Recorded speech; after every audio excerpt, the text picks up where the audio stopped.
C'est ainsi qu'une personne qui ressent de la colère va avoir tendance à devenir sa colère. Elle va exploser, elle va dire des choses qu'elle va regretter ensuite. Elle est totalement identifiée à sa colère.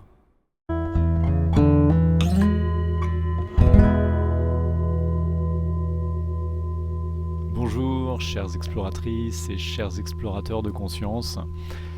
Alors, vous le savez, la période actuelle est remplie de défis sur le plan collectif et souvent sur le plan individuel. Et avec ces défis qui se présentent, il y a souvent de grosses remontées émotionnelles. Peut-être vous le vivez vous-même, peut-être c'est par période, et au moins vous avez dû le constater autour de vous. Et quand on n'a pas l'habitude d'être en lien avec ses émotions, quand on ne sait pas comment répondre aux émotions qui se présentent, ça peut être très déstabilisant, surtout si celles-ci sont profondes, sont particulièrement intenses.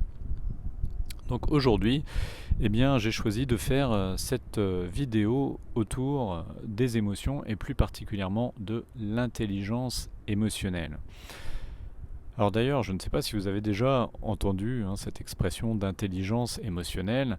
Pendant longtemps, quand on a commencé à mesurer les degrés d'intelligence, les chercheurs se sont concentrés sur l'intelligence intellectuelle et c'est pour ça qu'on avait développé ces fameux tests de QI, de quotient intellectuel. Sauf que rapidement, ils se sont aperçus que des personnes pouvaient avoir un quotient intellectuel élevé, mais ne pas être en lien avec leurs émotions et avoir une vie pour le moins chaotique.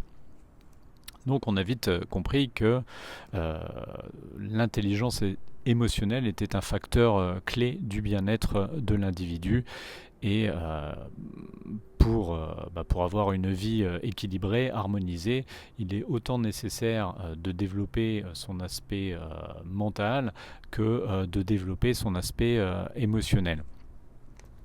Malheureusement, l'un comme l'autre, on n'en apprend pas à comprendre ce que c'est, à comprendre comment ça fonctionne, à comprendre comment être en lien, autant avec notre mental qu'avec nos émotions.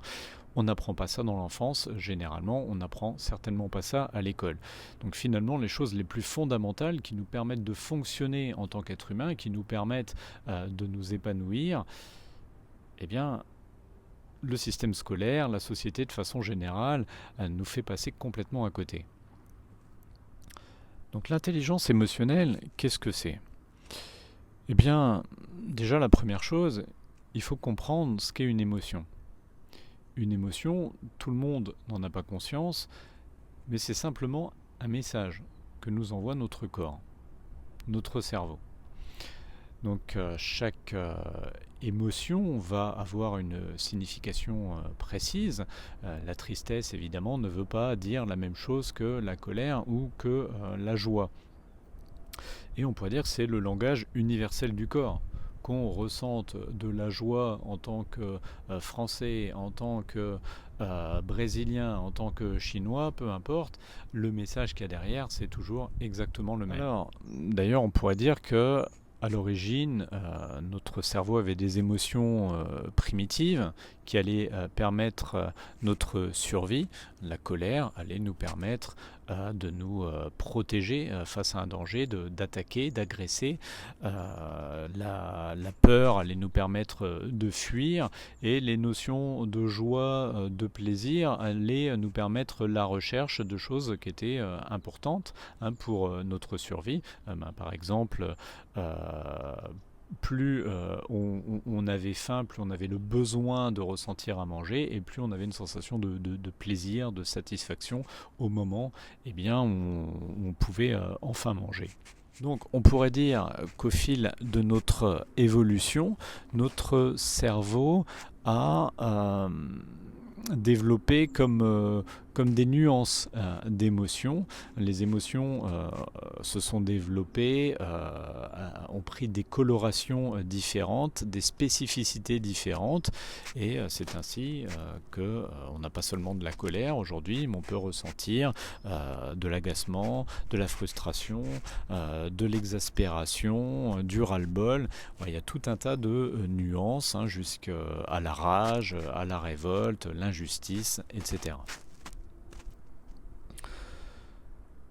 Alors, d'ailleurs, plus notre cerveau s'est développé, plus nos émotions vont avoir tendance à être filtrées par l'aspect cognitif. À la base, les émotions sont quelque chose de purement instinctif, purement sensoriel. Et puis, depuis qu'on a développé notre néocortex, on a appris notre mental a appris à s'emparer de nos émotions et à les nourrir. Et c'est là qu'on tombe plus dans l'ordre des sentiments. Le sentiment, c'est l'alliance du senti, le ressenti, et du mental. Donc c'est les pensées qu'on va développer autour de nos émotions et qui font que nos émotions vont avoir tendance à perdurer dans le temps, alors qu'à l'origine c'est un signal qui nous prévient à un instant T de quelque chose. Donc voilà, je vous ai fait une petite parenthèse par rapport au cerveau, à l'évolution de notre mode de fonctionnement, mais c'est pas ce qui importe aujourd'hui. Ce qui importe, c'est de savoir comment faire face aux émotions, comment traiter les émotions qui surgissent dans votre expérience quotidienne. Donc la base, effectivement, c'est de comprendre que les émotions sont des messages que vous envoie votre corps.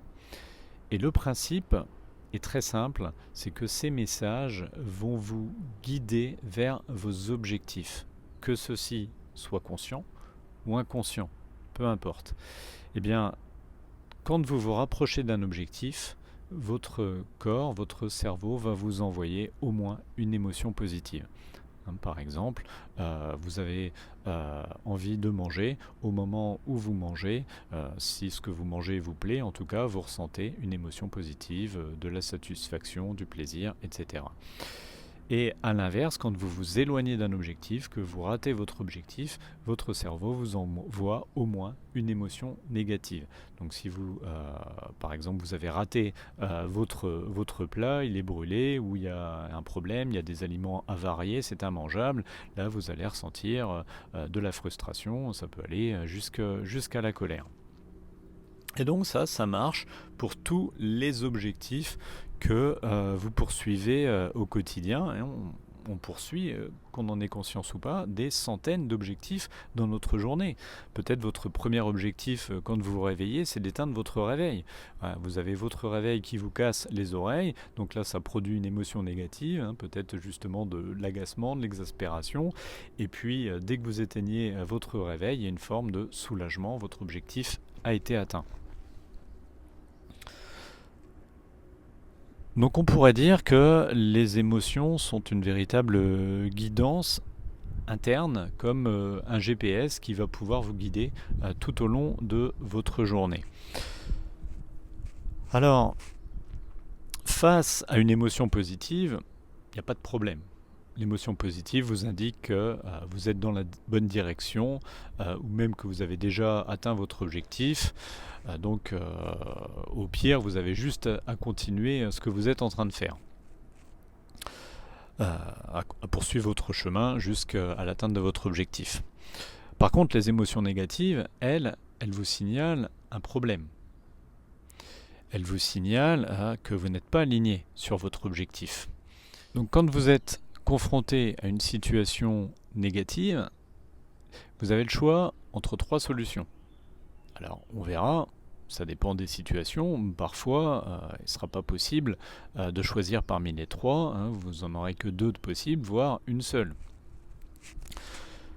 Donc ces 3 solutions, de façon générale, sont accepter la situation telle qu'elle est, ou chercher à l'améliorer, ou quitter la situation problématique, la situation indésirable. Donc pour bien comprendre ça, prenons un exemple pratique. Imaginons, vous commencez à fréquenter une personne. Alors si vous commencez une relation avec cette personne, c'est parce que au départ, visiblement, les choses vous convenaient, ça se passait plutôt bien. Et puis un beau jour, cette personne a une réaction bizarre à votre rencontre. Peut-être elle vous dit quelque chose de désagréable ou elle vous fait quelque chose de désagréable. Et là, peut-être vous commencez déjà par ressentir une forme de surprise. C'est la première fois que ça se produit, c'est pas habituel, il y a une forme d'étonnement. Et derrière cet étonnement, cette surprise, il peut avoir une émotion plus pointue, peut-être la déception, peut-être de la colère, selon ce qui s'est passé concrètement. Et là, vous prenez un temps, vous réfléchissez à la situation, et puis vous vous dites, oui, mais non, c'est pas grave, je sais qu'elle a passé une très mauvaise journée, cette personne, elle a eu des grosses difficultés, donc je pense que voilà, ça n'allait pas fort aujourd'hui, elle pensait pas vraiment ce qu'elle disait, je lui en veux pas. Au moment où vous vous dites ça, vous êtes en train d'accepter la situation telle qu'elle est. Et en l'acceptant, normalement, qu'est-ce qui se passe? Vous ressentez un allègement émotionnel dans votre corps, et puis l'émotion finit par disparaître. Parce qu'il faut bien voir, sur le plan physiologique, ce que nous on perçoit comme une émotion, ça correspond à des substances, à des hormones qui sont libérées dans notre corps, qui vont circuler dans notre sang, et donc vous avez tout un tas de mélanges différents selon les substances qui sont libérées dans votre sang, selon donc les quantités et les mélanges. Donc tous ces mélanges vont être vécus, ressentis comme autant d'émotions différentes. Et tant que vous n'écoutez pas le message que vous a envoyé votre cerveau, les émotions restent dans votre sang. Même, il y a d'autres substances qui vont continuer d'être libérées dans votre sang. Par contre, dès que vous écoutez le message et que vous choisissez une solution adaptée, eh bien, le cerveau cesse d'envoyer de nouvelles hormones et celles qui étaient déjà dans votre sang vont être évacuées. Donc vous sentez l'émotion qui diminue jusqu'à disparaître. Alors ça, par rapport à cette première solution qui est l'acceptation, on va dire, c'est dans le cas idéal où vous acceptez réellement la situation. Or, très souvent, vous allez avoir tendance à tomber dans une fausse acceptation. Pourquoi ? Parce que cette fausse acceptation va être très utile pour le mental, pour le dire simplement aujourd'hui, pour vous faire rester dans sa zone de confort, sa zone de connu. Et imaginons par exemple une personne qui s'est construite sur de la timidité. Donc elle n'a pas l'habitude d'exprimer ce qu'elle pense, elle a horreur de la confrontation, et donc là elle se retrouve dans une situation négative où quelqu'un dit ou fait quelque chose à son encontre, et cette personne, comme elle a sa timidité en arrière-plan, avec les peurs qui la sous-tendent, ça va être très inconfortable pour elle de se positionner. Donc plutôt que de se positionner, elle va se faire croire qu'elle accepte la situation. Oh, c'est pas grave, non mais ça va, je lui en veux pas. Donc vous voyez, ça c'est de la fausse acceptation. Parce que la personne reste dans une situation néfaste pour elle. Alors, comment vous allez pouvoir distinguer la vraie acceptation de la fausse acceptation? Eh bien tout simplement en écoutant votre corps, en écoutant vos émotions. Si votre corps continue de vous envoyer des émotions négatives, c'est-à-dire si tout simplement vous continuez de vous sentir mal dans la situation concernée, vous continuez de sentir une forme de stress, une forme de malaise, vous n'avez qu'une envie, c'est de partir, de sortir de là, évidemment, c'est que le problème n'a pas été réglé, c'est que vous avez choisi une solution qui, au fond, ne vous convenait pas. Donc voilà, je vous conseille de garder ça bien à l'esprit et d'observer dans votre vie où est-ce que vous êtes dans cette fausse acceptation. Ça va déjà vous aider sans doute dans pas mal de situations. Alors, revenons-en à notre exemple et imaginons que vous avez été réellement dans l'acceptation. C'est la première fois que ça se passait. Voilà, vous pensiez que c'était un épisode très spécifique lié à l'état du jour de cette personne. Vous ne lui en voulez pas. Et donc votre corps cesse de vous envoyer des émotions négatives. De nouveau, tout semble aller pour le mieux dans la situation. Vous retrouvez votre état de tranquillité face à cette personne. Et puis quelques temps plus tard, ça recommence. De nouveau, la personne vous dit peut-être une vacherie ou vous fait un coup tordu. Et là, c'est plus possible. Il y a une décharge émotionnelle et là, vous sentez que vous ne pouvez plus accepter parce que vous n'avez pas du tout envie que ce mode de fonctionnement s'installe. Donc si vous ne pouvez plus accepter, vous pouvez déjà essayer d'améliorer la situation. Donc concrètement, dans cet exemple, améliorer, ça peut être tout simplement en discuter avec la personne. Lui exposer ce que vous ressentez, lui exposer le fait que vous n'êtes pas d'accord avec son attitude, son comportement. Et là aussi, on pourrait distinguer deux types de cas, deux types de personnes. La personne qui est vraiment en intelligence émotionnelle, eh bien elle, au moment où elle va ressentir une émotion monter, elle va avoir conscience de cette émotion. Elle va avoir conscience que son corps est en train de lui envoyer un message, et donc au moment où elle va décider d'aller parler avec l'autre personne impliquée, eh bien, elle aura conscience qu'elle est en mode solution. Elle aura conscience qu'elle est en train d'agir pour régler le problème. Donc, comme on disait plus tôt, le cerveau estime qu'il a été entendu, et donc vous sentez l'émotion qui diminue.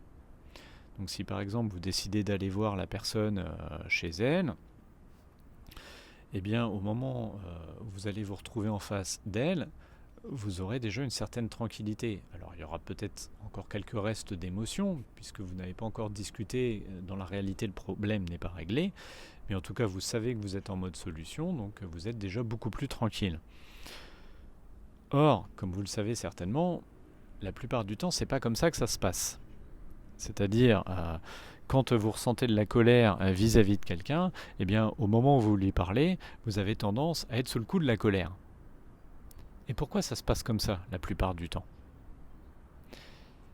Eh bien, tant que cette intelligence émotionnelle n'est pas développée, il n'y aura pas de distance entre l'émotion et vous. C'est-à-dire que vous allez avoir tendance à vous identifier à votre émotion. D'une certaine façon, on pourrait dire que vous devenez votre émotion. C'est ainsi qu'une personne qui ressent de la colère va avoir tendance à devenir sa colère. Elle va exploser, elle va dire des choses qu'elle va regretter ensuite. Elle est totalement identifiée à sa colère. Et bien ici, vous trouvez déjà une clé très utile, très aidante. Une clé qu'on trouve déjà dans des philosophies très anciennes, comme le bouddhisme, qui nous explique que l'origine de la souffrance, c'est l'identification aux émotions. Et bien sûr, au schéma de pensée que vous allez développer autour de ces émotions. Donc ça veut dire que votre vie, elle va déjà changer quand vous allez cesser de vous identifier à vos émotions. Votre vie va changer quand vous allez passer de « je suis mon émotion, je suis en colère », ou même, comme dans certaines régions, ils disent « je suis colère », à « je ressens une émotion, je ressens de la colère ». Même si vous voulez, mon cerveau, mon corps m'envoie un message émotionnel, m'envoie le message de la colère. Donc il ne s'agit pas évidemment de nier votre émotion, il s'agit simplement de comprendre que vous n'êtes pas elle. Et ça change tout.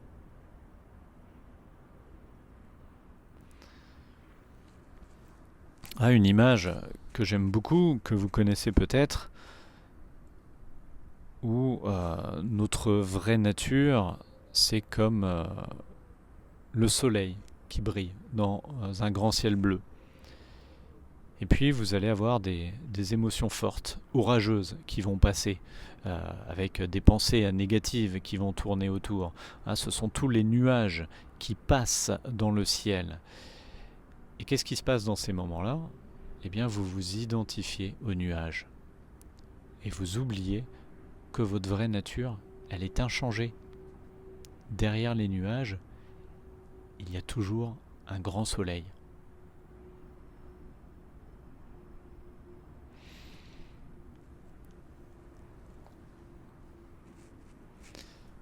Alors revenons-en à notre exemple. Donc dans le cas où l'intelligence émotionnelle a été développée, voilà, vous pouvez parler, communiquer tranquillement avec la personne en face de vous, lui exposer tranquillement votre point de vue, et ce qui fait que comme la personne en face, elle sent votre tranquillité, elle ne se sent pas agressée, elle-même, évidemment, elle va pouvoir être beaucoup plus tranquille que si vous lui sautez à la gorge. Donc ici, la communication devient possible. Ici, vous vous donnez les meilleures chances de pouvoir trouver une solution au problème. Alors, imaginons que même si vous avez fait ce qu'il fallait, la personne en face de vous, elle ne change pas. Bien entendu, elle a son libre arbitre, et donc peut-être que vous allez voir que la situation va dégénérer. Elle va de plus en plus se comporter de façon négative avec vous, peut-être d'ailleurs, comme elle est identifiée à ses propres schémas, elle n'aura pas apprécié que vous lui mettiez la tête dans son caca, comme on dit. Et donc à ce moment-là, qu'est-ce qui se passe ? Vous ne pouvez évidemment pas accepter, puisque la situation est toxique pour vous, qu'elle est nuisible pour vous. Vous avez cherché à améliorer, mais la personne en face ne veut pas changer. Donc à ce moment-là, il ne vous reste plus que la troisième solution, qui est de quitter la situation problématique. C'est-à-dire que vous mettez fin à la relation avec cette personne. Et il y a quelque chose qui est assez révélateur, c'est que même si dans les faits, vous ne pouvez pas quitter tout de suite. Peut-être c'est une relation sentimentale, vous vivez sous le même toit, ou vous avez plein d'amis en commun, donc vous allez être amené à vous revoir, ou peut-être que c'est quelqu'un avec qui vous aviez développé un projet professionnel, etc., etc.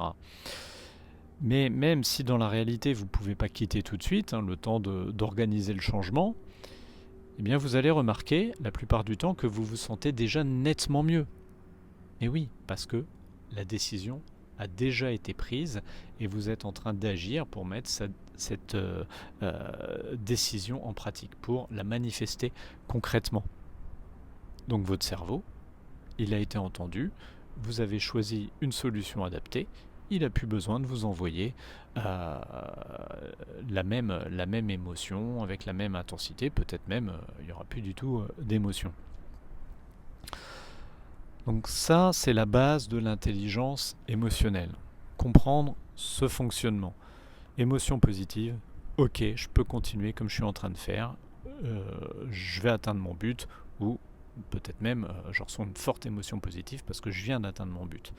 Et émotion négative, elle signale un problème pour vous, et donc il faut choisir une solution adaptée pour vous réaligner sur votre objectif. Donc comme on l'a vu, il y a 3 solutions efficientes: accepter, améliorer, quitter. Mais tant que vous n'êtes pas dans cette dynamique-là, tant que vous ne développez pas votre conscience émotionnelle, vous allez avoir tendance, comme la majorité des gens, à choisir une 4e voie. Une 4e voie qui, en elle-même, est stérile, puisqu'elle ne résout absolument pas les problèmes, et donc les émotions négatives vont continuer de se présenter. Alors quel est l'intérêt de cette 4e voie ? Eh bien, on pourrait dire qu'elle est là pour décharger la pression, la tension.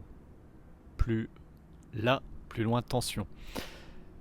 Plus spécifiquement, elle est là pour décharger le stress négatif. Alors qu'est-ce que c'est la plupart du temps ce stress négatif? Eh bien, le stress négatif est généralement issu du fait que vous n'écoutez pas vos émotions négatives. Revenons-en à ce que j'expliquais plus tôt au niveau physiologique. Rappelez-vous, les émotions, ce que vous vivez, ce que vous expérimentez comme une émotion, ça correspond à des substances qui sont libérées dans votre sang. Eh bien, quand vous n'écoutez pas vos émotions négatives, ces substances continuent d'être libérées dans votre sang. Et comme il y a tout un tas de situations, tout un tas d'émotions négatives que vous vivez et auxquelles vous ne choisissez pas de solutions adaptées, ensuite ça va donner une forme de brouillard émotionnel, puisque vous allez avoir plein d'émotions, de substances qui vont se mélanger. Et ce brouillard émotionnel, c'est le stress négatif. Donc autrement dit, quand vous commencez à sentir le stress qui monte en vous, arrêtez-vous, voyez le signal d'alerte et interrogez-vous. Où est-ce que vous n'avez pas écouté vos émotions? D'ailleurs, souvent, d'avoir des émotions fortes, comme par exemple la colère, la rage, la révolte, eh bien, il y a souvent eu des émotions plus fines, plus subtiles, moins fortes. Peut-être déjà une pointe d'agacement, une pointe de déception, et puis comme ça n'a pas été écouté, au fil du temps, voilà, ça s'accumule, et ça finit par exploser sous forme de révolte, de rage, de colère ou d'autres émotions.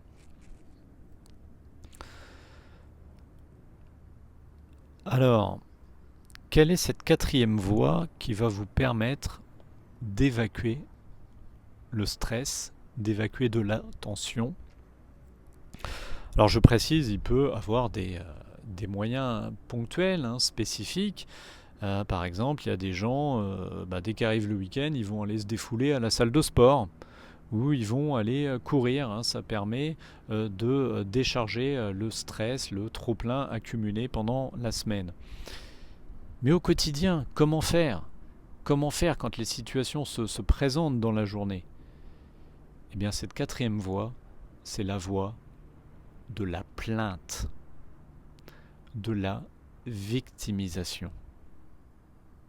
Donc, à chaque fois que vous vous plaignez, à chaque fois que vous victimisez, vous êtes en train de décharger votre stress. Mais bien souvent, c'est complètement hors de propos, hors de contexte. Vous allez décharger votre plainte, décharger votre stress sur quelqu'un qui n'y est pour rien. C'est comme ça que vous voyez, par exemple, des gens à la caisse d'un supermarché.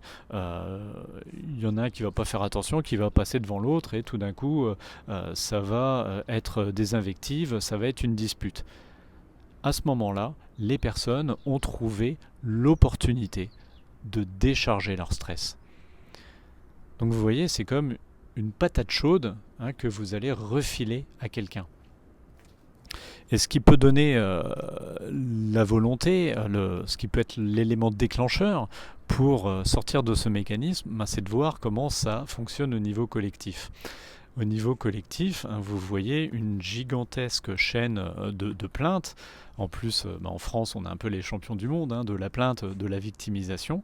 Donc vous allez décharger votre stress sur quelqu'un qui va à son tour le décharger sur quelqu'un d'autre. Et puis à un moment donné, évidemment, ça va vous revenir.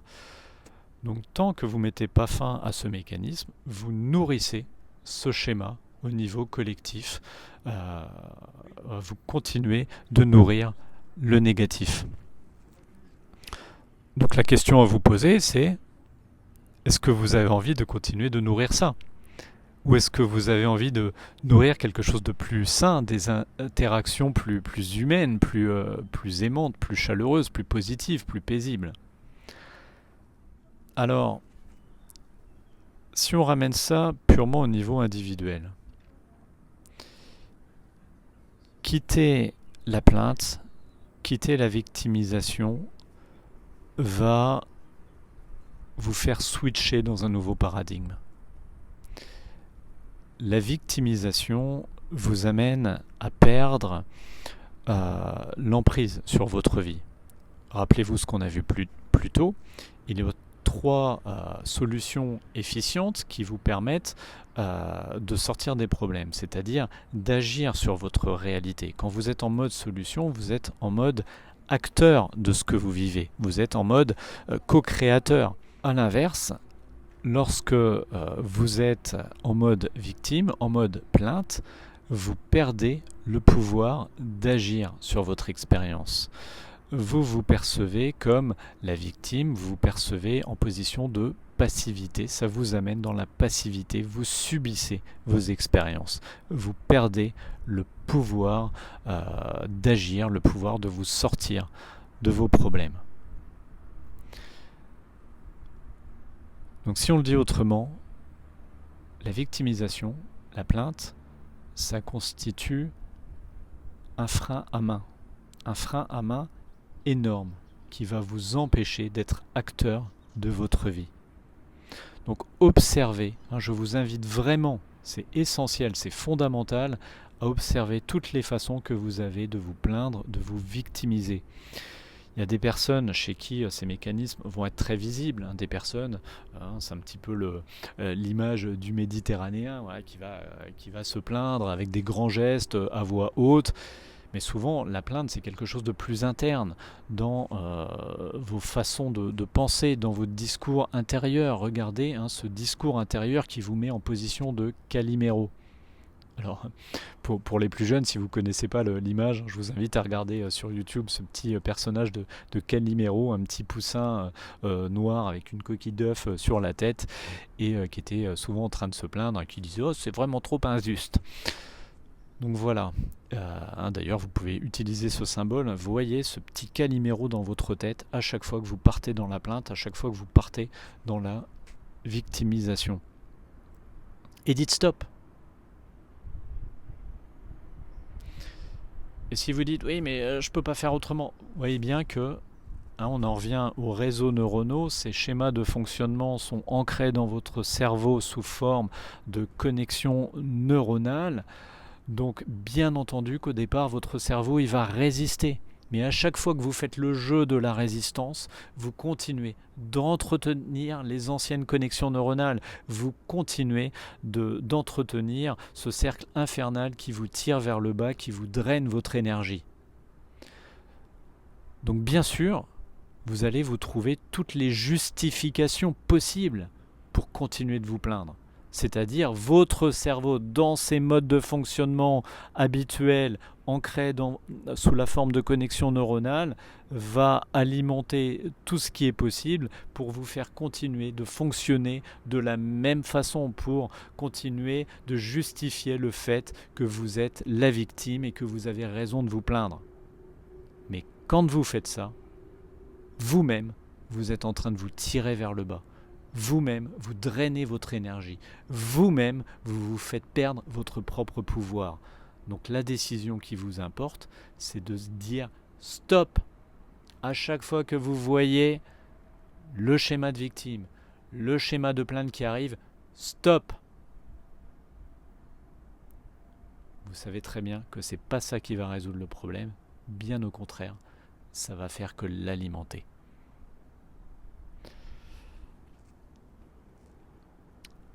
Alors, maintenant qu'on a vu le mode de fonctionnement de l'intelligence émotionnelle, la question c'est comment vous allez pouvoir l'appliquer au quotidien. Donc je vais vous proposer maintenant des étapes.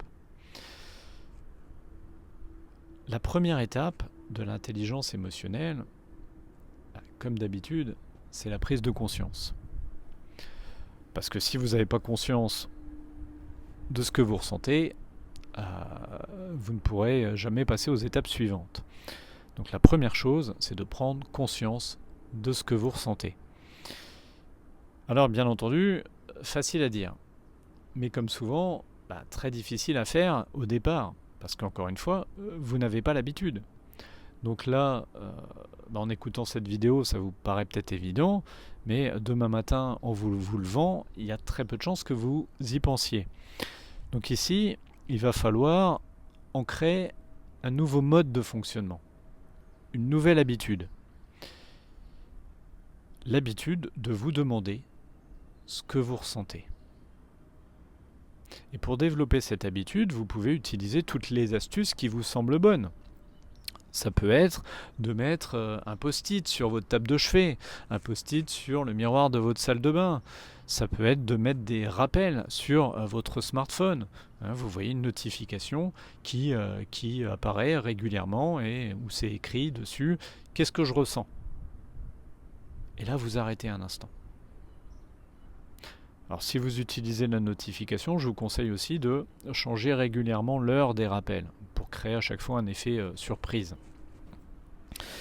Et à chaque fois que vous voyez la notification, à chaque fois que vous voyez le post-it, vous vous arrêtez un instant. Vous posez. Qu'est-ce que je ressens ? Alors bien entendu, au moment où la notification apparaît, il ne se passe peut-être rien de particulier dans votre vie et il n'y a peut-être pas d'émotion. Mais comme je le disais, il s'agit ici de développer une nouvelle habitude, un nouveau réflexe. Donc plus vous allez prendre le temps de vous poser intérieurement, de vous demander ce que vous ressentez, et bien plus ce réflexe va se développer, et donc plus au moment où la vie va vous envoyer une émotion, vous aurez la chance d'avoir le recul nécessaire pour ne pas vous identifier à elle. Parce que sinon, dès qu'une émotion, surtout si une émotion forte, va se déclencher, eh bien le réflexe, l'ancien réflexe va continuer de se dérouler et vous allez plonger dans votre émotion, vous allez devenir votre émotion négative. Donc plus à l'inverse, vous allez développer ce nouveau réflexe de vous demander ce que vous ressentez, plus vous allez pouvoir prendre le recul au moment où une émotion négative va arriver. Ah ok. Là, je perçois, j'ai de la colère. Ah, là, j'ai senti du dépit. Ah, là, j'ai senti une pointe d'humiliation quand il m'a dit ça. Et voilà. Ça vous permet de commencer à écouter les messages que vous envoie votre corps. Alors, voyez aussi, autre astuce, c'est que toutes les situations où vous ne vous sentez pas bien, vous vous sentez stressé, vous avez envie de prendre la fuite, où il y a du malaise, eh bien, tout ça, c'est comme un signal d'alarme. Vous pouvez voir le gros truc rouge, là, le gros gyrophare rouge qui se déclenche. Attention, signal d'alerte. Là, je me sens pas bien. Il y a forcément au moins une émotion négative derrière. Qu'est-ce que je ressens ? Donc plus vous allez faire ça, plus vite vous allez arriver à la deuxième étape, qui est de décoder le message de vos émotions. Donc dans la première étape, vous commencez à identifier vos émotions, à mettre des mots dessus. Ah, je ressens de la colère. Ah, là au contraire, j'ai ressenti du plaisir. J'ai ressenti de la joie. Ah là, je me suis senti frustré. Et bien dans la deuxième étape, vous allez pouvoir décoder ces émotions. Alors, je ne vais pas vous donner trop d'informations non plus dans cette vidéo. Il faut rester sur l'essentiel aujourd'hui. Vous pouvez néanmoins vous aider. Vous pouvez trouver sur Google des listes de décodage émotionnel. Là, vous allez pouvoir comprendre ce que la tristesse vous enseigne, ce que la colère vous dit, ce que la frustration signifie, etc., etc. Et donc, en décodant le message de vos émotions, eh bien, vous allez pouvoir comprendre, en tout cas dans le cas d'émotions négatives, comprendre quel est le problème pour vous dans la situation que vous vivez. En comprenant le problème, eh bien, ça va vous permettre de choisir une solution adaptée. Prenons l'exemple de la tristesse. La tristesse, c'est ce qu'on appelle parfois l'émotion du deuil. L'exemple extrême, c'est bien sûr quand vous êtes face à la perte d'un être cher. Et bien là, parmi les 3 solutions qu'on a vues tout à l'heure, vous comprenez bien qu'il n'y a pas de possibilité de quitter le problème. Il n'y a pas non plus de possibilité d'améliorer le problème. Vous ne pouvez pas ramener l'être cher à la vie. Donc il n'y a qu'une solution qui s'offre à vous ici, c'est d'accepter. Le travail de deuil, c'est un travail d'acceptation.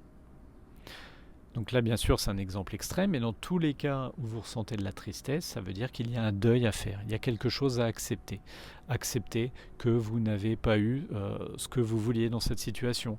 Accepter que vous n'êtes pas en mesure de vivre la relation que vous espériez vivre avec cette personne, c'est pas possible. Donc, concrètement, quand le cerveau vous envoie le message de la tristesse, ça veut dire qu'il a compris qu'il était temps de tourner la page.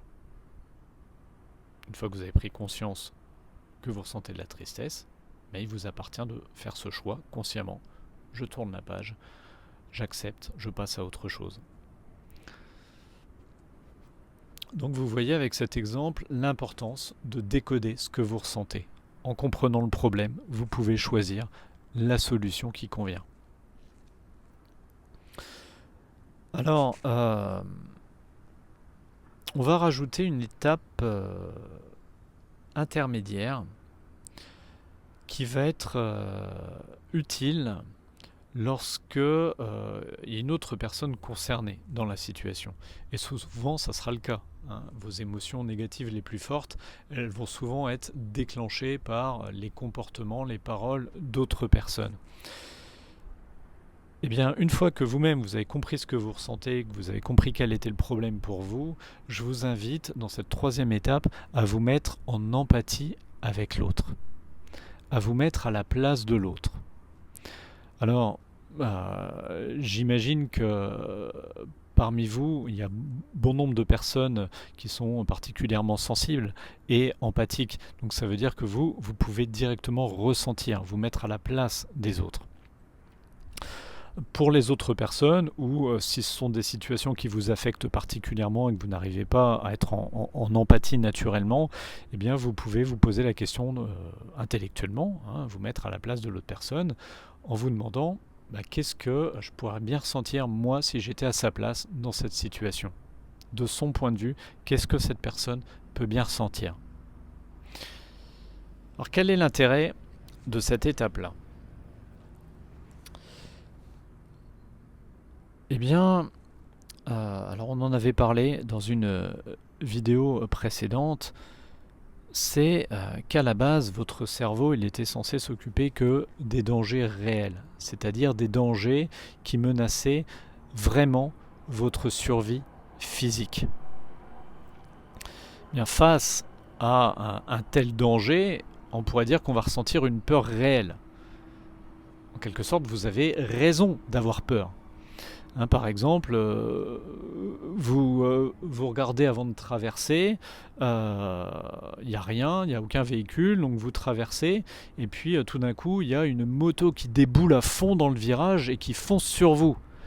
Eh bien, la peur, la décharge de peur, c'est ce qui va vous donner l'énergie nécessaire pour sauter, pour vous rouler par terre, pour éviter la moto de justesse. De la même façon, si vous voyez quelqu'un qui sort une arme et qui fonce sur vous, eh bien, il y a un danger dans la réalité pour votre survie et la décharge émotionnelle va vous permettre d'avoir la force de vous défendre, de contre-attaquer. Or, la plupart du temps, vous n'êtes pas confronté à des dangers dans la réalité. Je vous invite à regarder mes vidéos précédentes, notamment ma vidéo sur la structuration des peurs. Vous allez être confronté à des dangers au niveau symbolique, c'est-à-dire que la situation que vous vivez va faire écho à des choses vécues par le passé et donc ça va réactiver une mémoire. Donc vous ressentez de la peur l'essentiel du temps Alors que dans la réalité, il n'y a aucun danger pour votre survie. Votre corps n'est absolument pas menacé. Votre corps ou celui de vos proches, de votre famille, aucun n'est menacé. Et bien dans ces cas-là, puisqu'il n'y a pas de danger dans la réalité, hein, la peur, elle est symbolique, elle est illusoire. Donc je reviens à ma troisième étape de l'intelligence émotionnelle. En vous mettant en empathie avec l'autre, bien ça va vous permettre de conscientiser que dans la très grande majorité des situations que vous vivez, il n'y a aucun danger dans la réalité. Même si vous avez en face de vous une personne qui vous crie dessus, qui s'énerve après vous, vous savez très bien qu'elle n'a aucune intention malveillante. Vous savez très bien qu'elle ne va pas vous faire du mal physiquement. Elle est sans doute en train de revivre quelque chose de son passé ou en train de simplement de décharger son stress de la journée, des derniers jours. Mais dans la réalité, vous n'êtes absolument pas menacé. Donc récapitulons ces 3 premières étapes. 1. Vous savez ce que vous ressentez. Vous avez identifié l'émotion. 2. Vous avez décodé le message de cette émotion et donc vous avez compris quel était le problème pour vous dans la situation négative. Et 3. Vous savez que dans la situation où vous n'êtes absolument pas menacé, il n'y a aucun danger pour votre survie. Eh bien ça va vous permettre, en 4e étape, de pouvoir choisir en toute connaissance de cause et le plus tranquillement possible la situation la solution qui vous convient le mieux dans la situation. Et donc là, vous avez simplement à vous poser la question du résultat que vous souhaitez obtenir dans cette situation. Moi, ce que j'aime bien dire, c'est qu'est-ce qui apporte le plus de conscience dans la situation, parce qu'évidemment, il ne s'agit pas de chercher à nuire à l'autre. Il s'agit de résoudre au mieux la situation donnée. Donc voilà pour les étapes de l'intelligence émotionnelle. Alors, je précise, ne cherchez pas à utiliser ces 4 étapes d'un coup. Sauf s'il y a des moments où vous sentez que c'est faisable, mais la plupart du temps, ça va être compliqué. Parce que les émotions sont fortes, parce que vous n'avez pas l'habitude de fonctionner comme ça, parce que choisir une solution va vous sortir de votre zone de confort, et pour l'instant, il y a des résistances. Donc je vous invite plutôt à y aller progressivement. Déjà, peut-être dans les prochains jours, après avoir vu cette vidéo, concentrez-vous sur la première étape. Habituez-vous, développez ce nouveau réflexe de vous demander ce que vous ressentez. Et là, ça va vous permettre déjà de ne plus vous identifier à vos émotions, de ne plus vous laisser embarquer par elles. Et puis, plus vous allez commencer à identifier ce que vous ressentez, plus ensuite vous allez pouvoir apprendre à décoder le message des émotions, etc., etc. Alors n'hésitez pas, si vous avez des questions, n'hésitez pas à en mettre dans les commentaires. Par exemple, si en ce moment il y a une émotion qui est particulièrement impactante pour vous et que vous avez besoin de connaître la signification, voilà, vous pouvez me mettre en commentaire et je me ferai un plaisir de vous répondre, à moins que quelqu'un d'autre ait répondu avant moi.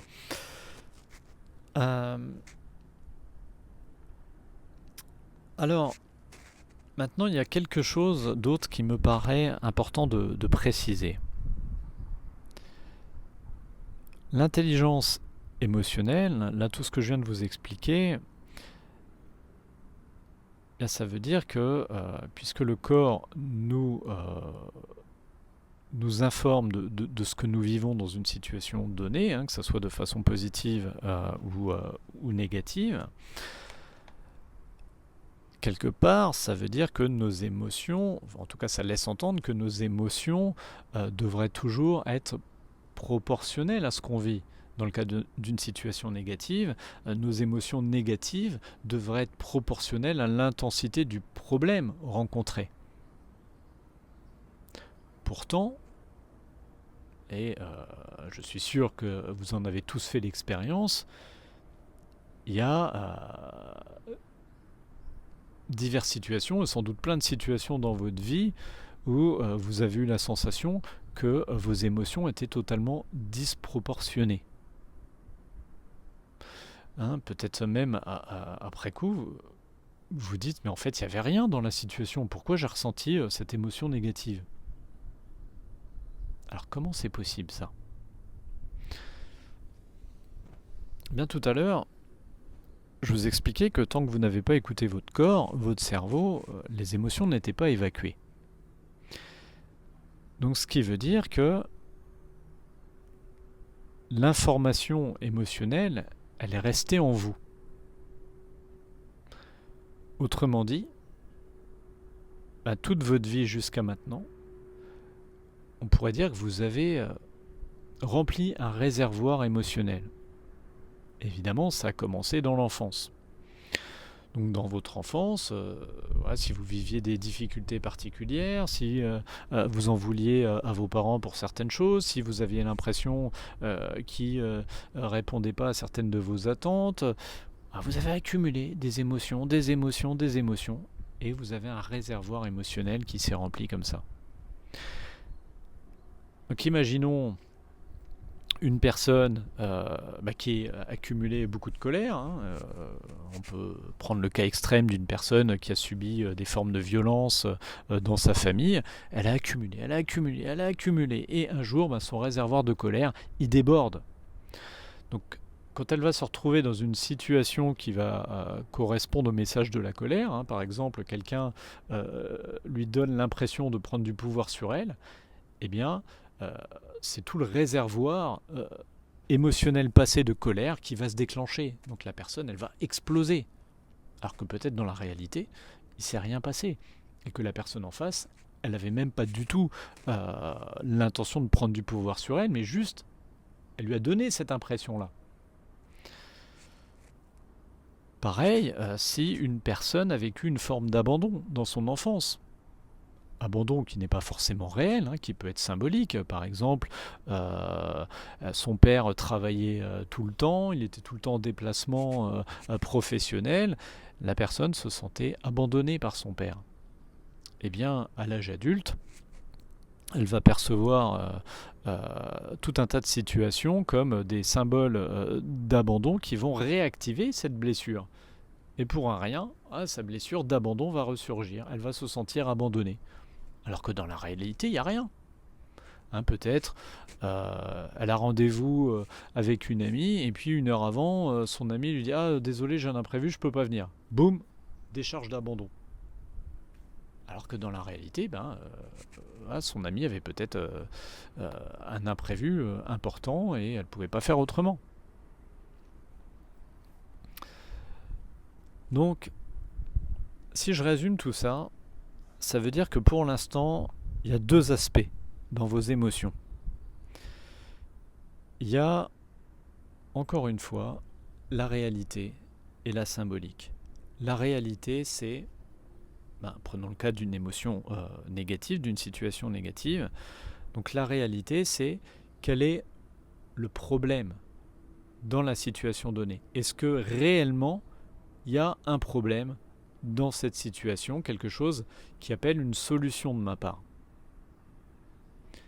Et la symbolique, c'est ce qui vient se redéclencher à l'intérieur de moi.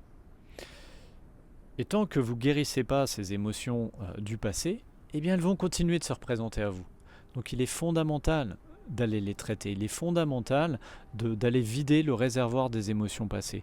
Évidemment, au départ, vous n'allez pas tout de suite sentir la différence, ou en tout cas une vraie différence. Une personne qui s'est construite sur l'abandon, elle va guérir, au moment où elle ressent de l'abandon, elle va aller guérir cet abandon qui remonte en elle, mais son réservoir, il est encore plein à 99% ou 95%. Et donc, elle ne va pas vraiment sentir de différence. Mais plus elle va continuer de guérir cet abandon à chaque fois qu'elle le ressent de nouveau, plus son réservoir va se vider et plus vite elle va sentir une vraie différence, un vrai allègement, et plus ça sera facile de faire face aux situations quand cet abandon va se réveiller.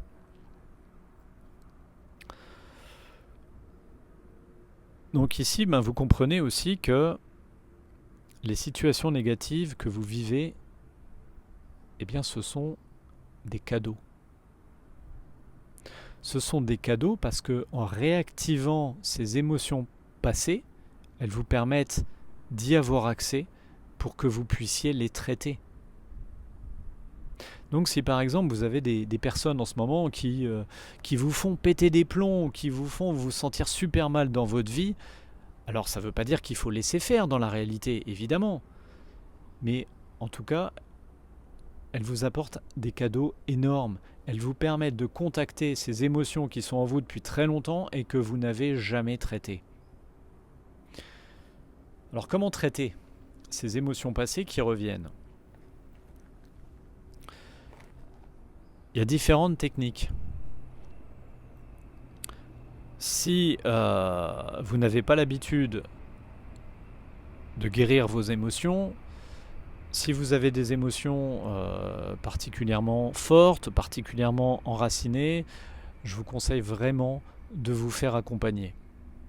Et bien sûr, moi je peux tout à fait vous accompagner pour ça, donc n'hésitez pas à me contacter si vous le ressentez. En tout cas, il va être important de vous faire accompagner parce que, comme je vous disais, ces émotions, tant qu'elles ne sont pas guéries, elles restent dans le réservoir, donc elles vont continuer d'être réactivées. La vie va continuer de vous envoyer des situations qui vont réactiver ces émotions. Et en plus, ces émotions vont nourrir des schémas de pensée. Des schémas en plus de pensée qui sont certainement déjà bien enracinés aussi chez vous. Donc vous alimentez des pensées négatives et sans doute aussi des schémas de plainte qui vont continuer d'alimenter ce feu émotionnel, qui vont donner à manger en quelque sorte, qui vont donner du bois à vos émotions et alimenter ce feu. Et donc ce feu va continuer d'alimenter aussi vos pensées négatives. Donc vous voyez, c'est vraiment un cercle vicieux dont il peut être très difficile de sortir tout seul, en tout cas quand on n'a pas l'habitude. En revanche, si vous avez déjà l'habitude de guérir ces émotions passées, ou si vous avez affaire à des émotions légères, ça peut être très simple ou ça peut devenir de plus en plus simple. Concrètement, l'émotion monte en vous et vous l'observez comme une énergie qui bouge dans votre corps. Vous sentez où elle se situe dans votre corps. Est-ce que vous la sentez dans votre ventre? Est-ce que c'est un nœud dans l'estomac? Est-ce que elle vous donne une sensation d'étouffement? Voilà, vous accompagnez la sensation, vous lui laissez de la place. Rappelez-vous, l'émotion n'est pas un ennemi. Bien au contraire, elle est votre allié. C'est un message de votre corps, dans le cas d'une émotion négative, donc qui vous signale un problème pour vous aider à trouver une solution, à en sortir. Votre corps est votre allié, votre ami. Il veut votre bien. Simplement, c'est que vous n'avez pas appris à l'écouter. C'est tout. Donc l'émotion, c'est pas le problème. L'émotion, la colère, c'est pas un problème. La souffrance elle-même n'est pas un problème. C'est un avertisseur, c'est un message pour vous aider à régler un problème. C'est toute la différence. Donc voilà, si l'émotion n'est pas trop forte ou que vous avez l'habitude, vous pouvez simplement la laisser porter votre attention sur ce ressenti dans votre corps, lui laisser de la place, la laisser s'exprimer. Et en lui laissant de la place, eh bien, votre corps, naturellement, il va pouvoir l'évacuer. Un bon exemple, pour comprendre ça, regardez dans le monde sauvage. Vous avez très certainement déjà vu des documentaires animaliers. Il y a par exemple une gazelle qui va être chassée par des lionnes. Et puis peut-être même à un moment donné, elle se fait prendre et puis il y a un miracle, elle arrive à s'en sortir, elle repart en courant et puis les lionnes vont plus réussir à la rattraper. Vous imaginez la dose de stress que doit ressentir cette gazelle au moment où la mort la regarde dans les yeux. Vous imaginez, en tant qu'être humain, une situation pareille. Imaginez les gens en situation de guerre. Là, ils se font viser par un fusil. Ils regardent la mort en face. Quand on n'a pas vécu ça, hein, je pense qu'on n'arrive même pas à imaginer l'intensité qu'il y a derrière cette expérience. Eh bien, généralement, un être humain qui vit une expérience comme ça, ou même dans un accident grave, par exemple, eh bien, elle va garder en elle le choc traumatique. Donc souvent, une personne, elle va rester un peu comme en état de stase. Après, elle ne va pas pouvoir fonctionner normalement. Et c'est pour ça qu'elle va avoir besoin de se faire accompagner, d'avoir un suivi psychologique. Eh bien, regardez dans la nature. Vous imaginez que une gazelle ou n'importe quelle proie dans la nature, elle reste dans cet état de stress, elle reste bloquée en stase, elle reste sous le choc traumatique. Elle sera incapable de continuer à survivre les heures et les jours qui suivent, et les semaines et les mois. Non. Donc vous voyez, c'est comme si l'animal arrivait tout de suite à passer à autre chose. Eh bien, notre cerveau primitif, il est comme le cerveau de l'animal. Ça veut dire qu'en nous, on a toutes les clés pour évacuer le choc. Et d'ailleurs, on a compris ça quand il y a des accidents graves, quand il y a des prises d'otages, quand il y a des catastrophes naturelles, etc. Il y a la mise en place de cellules psychologiques, tout de suite. Parce que le fait de parler tout de suite du choc, ça permet de le décharger. Alors, ce que vous voyez dans la nature, c'est que les animaux, ils vont passer par le corps, ils vont s'ébrouer, ils vont courir, ils vont évacuer le choc physiquement. Nous, on peut le faire comme ça, mais on peut faire aussi par la parole. Mais en tout cas, dans ces situations extrêmement traumatiques, il est important de le faire tout de suite. Et c'est pour ça que les cellules de crise, les cellules psychologiques sont mises en place immédiatement. Parce que si la personne va se coucher, va s'endormir sans avoir évacué le choc, il va s'engrammer en elle. Et après, c'est beaucoup plus difficile de s'en défaire. Donc si je vous parlais de ça, hein, c'est pour vous montrer qu'on a toutes les ressources en nous. Simplement, encore une fois, en développant notre mental avec la partie moderne de notre cerveau, on est tellement parti dans le domaine de la pensée qu'on a continué de nourrir le passé dans notre présent, alors que le passé n'existe plus. Mais vous avez toutes les clés en vous pour évacuer. Donc je vous dis, si on résume ce point-là, là si vous sentez une émotion que vous sentez capable de traiter par vous-même dans votre réalité quotidienne, simplement mettant votre conscience dessus, en l'accueillant, en la laissant bouger dans votre corps, elle va s'évacuer naturellement. Par contre, si l'émotion est beaucoup plus forte, si la charge d'émotions passée est forte, le réservoir émotionnel est bien rempli, qu'il y a des émotions qui sont bien engrammées en vous, qui reviennent régulièrement, évidemment, là, il faut les traiter de façon spécifique pour pouvoir les guérir, hein, pour pouvoir vider le réservoir passé. Et c'est là qu'un accompagnement est très utile. Bon, bah écoutez, je pense avoir fait un bon tour d'horizon au sujet des émotions. Donc, comme vous comprenez, il y a deux aspects dans les émotions. Il y a, on pourrait dire, l'intelligence émotionnelle comme elle était censée s'exprimer à la base. Le corps nous envoie un message par rapport à la réalité présente. Et puis, il y a les émotions qui sont des échos du passé, donc toutes les émotions accumulées par le passé qui n'ont pas été traitées.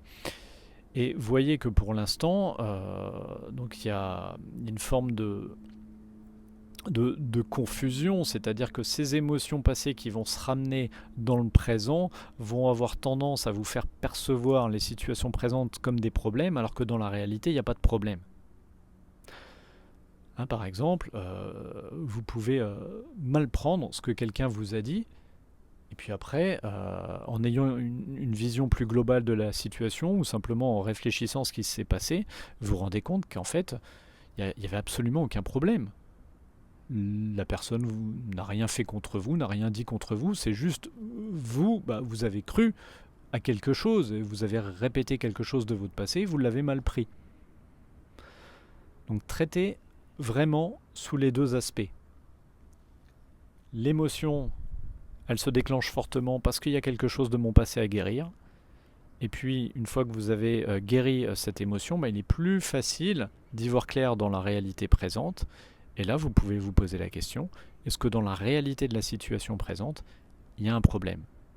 Si oui, bien comme vous le savez maintenant, il y a 3 solutions, accepter ou améliorer ou quitter.